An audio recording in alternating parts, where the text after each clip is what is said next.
Morocco में एक video बड़ी तेजी से सोशल मीडिया पर वायरल हो रहा है। ये वीडियो मोरक्को में आए विनाशकारी भूकंप के ठीक पहले का बताया जा रहा है। इसमें आसमान में एक नीली रोशनी चमक रही है और दावा किया जा रहा है कि इस बिजली के चमकने के तुरंत बाद ही मोरक्को में जोरदार भूकंप आया था, जिसमें अब तक 2000 से ज्यादा लोगों की जान जा चुकी है। इस नीली आसमानी रोशनी का संबंध सीधे भूकंप से बताया जा रहा है।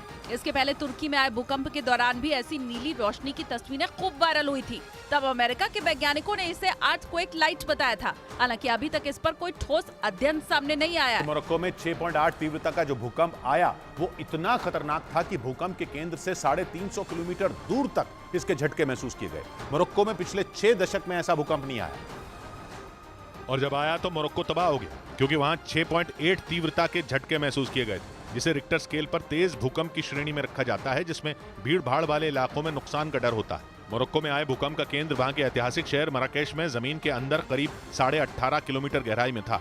वैज्ञानिकों का मानना है कि वहां इसलिए भी भूकंप की तीव्रता ज्यादा रही क्योंकि जमीन के अंदर भूकंप के केंद्र की गहराई कम थी, जिसकी वजह से भूकंप के तेज झटके मराकेश से 350 किलोमीटर मोरक्को की राजधानी रबात तक महसूस किए गए। मोरक्को में आए भूकंप के बाद से ही वहां लगातार रेस्क्यू ऑपरेशन जारी है। इस बीच भूकंप से प्रभावित हुए लोगों की मदद के लिए वहां की सेना ने हेलीकॉप्टर के जरिए जरूरी सामान मुहैया कराया, जिसका एक वीडियो भी सामने आया। और जो वीडियो सामने आया उसमें पहाड़ी इलाके में सेना के जवान हेलीकॉप्टर के जरिए जरूरी सामान नीचे गिराते दिखाई दी। बताया गया कि लोगों तक खाने पीने और दवाइयों जैसा सामान पहुंचाने के लिए लगातार हेलीकॉप्टर की मदद ली जा रही है, क्योंकि मोरक्को में आए भूकंप की वजह से वहां भीषण तबाही मच गई है, जिससे लोगों के घर जमींदोज हो गए और वो लोग राहत कैंप में रहने को मजबूर हो गए, क्योंकि कुछ इलाकों में तो राहत का सामान पहुंचाना भी मुश्किल हो गया। यही वजह रही कि वहां बड़े पैमाने पर रेस्क्यू ऑपरेशन जारी है। विनाशकारी भूकंप की मार झेलने वाले मोरक्को की मदद न करने के आरोपों को फ्रांस ने नकार दिया। फ्रांस के विदेश मंत्री ने दावा किया कि उनकी सरकार ने मोरक्को की मदद से कभी इनकार नहीं किया।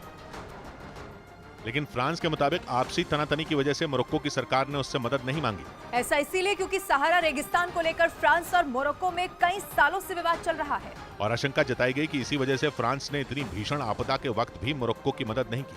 हालांकि फ्रांस के विदेश मंत्री ने साफ कर दिया कि अगर मोरक्को की तरफ से मदद की मांग की गई तो फ्रांस उसकी मदद से पीछे नहीं हटेगा। बड़ी खबर मिल रही है, कनाडा के प्रधानमंत्री जस्टिन ट्रूडो के विमान को ठीक करने की कोशिश लगातार जारी है। बताया जा रहा है कि आज दोपहर तक उनका विमान ठीक हो जाएगा और इसके बाद ही वो भारत से रवाना हो पाएंगे। दरअसल G20 शिखर सम्मेलन में शामिल होने आए कनाडा के पीएम जब वापस जा रहे थे तो उनके विमान में कुछ तकनीकी खराबी आ गई थी और उसी वजह से उन्हें यहीं रुकना पड़ा। अब उनके विमान के ठीक होने का इंतजार किया जा रहा है। अमेरिका के न्यूयॉर्क से एक चौंकाने वाला मामला सामने आया, जहां एक स्कूल में फुटबॉल मैच के दौरान झगड़े को रोकने के लिए सिक्योरिटी गार्ड को ही गोली मार दी गई, जिसके बाद वो सिक्योरिटी गार्ड वहीं